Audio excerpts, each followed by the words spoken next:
If you look behind me, you'll see a silver plaque. That's for 100,000 subscribers. That's for gray furnace man, not for electric car.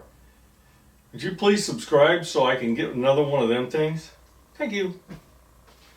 I saw an interesting car crash video the other day, and it was done by the Insurance Institute for Highway Safety. You've probably seen some of the crash tests and stuff they've done in these cars. But they tested two different cars. One was a 2009 Chevrolet, and one was a 1959 Chevrolet, to see if the passengers, how well they survived in either car. Now, these cars are like night and day. Everything is so much different. The 1959 Chevy was kind of the standard Chevy cheap car. It had the cat's eye taillights. To me, it was one of the ugliest cars ever designed. The front end looked like it was a Tonka toy. Anyway, but it was kind of a standard car. They had rigid frames. Wasn't unit body construction, anything like that. It was just a car. And the 2009 Chevrolet has got incorporated into it an awful lot of safety features. One of them, of course, the airbags. That's a big one. But it also has crumple zones. And crumple zones are just the frame members that are in it. The load supporting members are designed to kind of crumple together, just slowly like an accordion. And there's two things that does. One of them is the impact, which on that old 59 Chevy, all that energy from that impact is going to be transferred right to the guy behind the wheel. He doesn't even have a seatbelt in this thing. That car is going to stop faster than the 2009 Chevy, because the 2009 Chevy, instead of like that, it's going okay.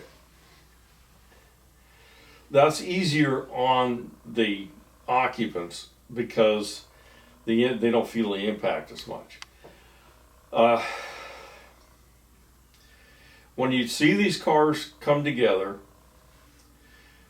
and one thing I've heard a lot of people say, and I just kind of cringe when I hear this, they'll see a car in an accident and it looks horrible. These newer cars, man, they're all crumpled, everything's bent and so on. And they say, gee, these cars they just crumple into nothing. Well, that is the crumple zones. It's the way it's supposed to work. It's supposed to sacrifice the car to save the occupants. And it does a pretty good job. They're pretty good. Now, okay, watching this thing go. Here these two cars come, and it's kind of a offset. You know, there's very few head-on collisions out there. Most of them are somewhat offset. And this one is. And when they come together, you can see the cars, they both kind of crumpled. The Chevy, well, they're both Chevys. The 59 Chevy, it crumpled a lot, and one thing I wanted to note, the hood on that Chevy went kind of up a bit, and it was just kind of sitting there up high. Well, that didn't happen with the new Chevy. The new Chevy, what they've done, they did this quite a while ago, is when the hood is hit, instead of the hood being rigid, there's a weak point in the middle of it. So it's supposed to bend. That's the reason for that is the hood of your car, if it gets hit and it's strong, it'll come through the windshield. It'll come right through the windshield and cut your head off. That one didn't. It just kind of stuck up in the sky someplace. But it'd been interesting to see if it had moved into the driver's compartment. What I thought was best on this about this thing was the way you showed the driver's compartment after the vehicles were crashed. The '59 Chevy, literally that driver's compartment crumpled.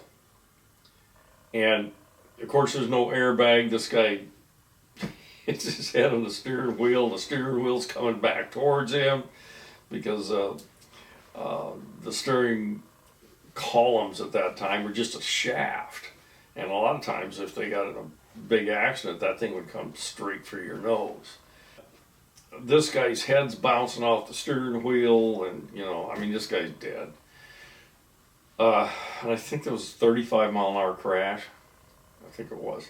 Anyway, so when you're looking at this driver's compartment, it's amazing.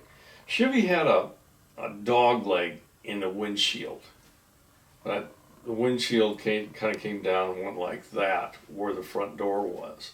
That dog leg just came flying right into the passenger compartment because there was no real strength there at all.